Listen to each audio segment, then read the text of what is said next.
LeetCode problem number 3300, minimum element after replacement with digit sum. You are given an integer array called nums. You replace each element with the sum of its decimal digits. For example, the number 199 becomes 1 plus 9. Plus 9, which is 19. After every element has been replaced this way, return the smallest value in the array.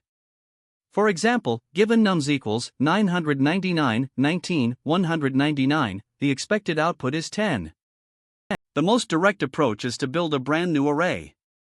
We walk through the original numbers, and for each one we compute its digit sum by repeatedly pulling off the last digit. We store every replaced value in a second array. And then we make a final pass over that array to find the minimum. This is correct, but it wastes memory because we never actually need the full replaced array, only the smallest element. The complexity here is O, n asterisk d, time, O, n, space. The key insight is that we can fold both steps into a single pass. We keep a running variable called best, initialized to a very large value.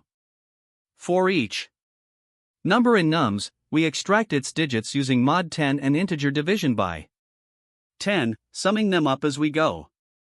Once we have the digit sum, we compare it against best and update best if the new value is smaller.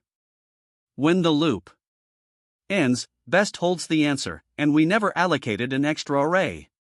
Here D denotes the number of digits in the largest input value.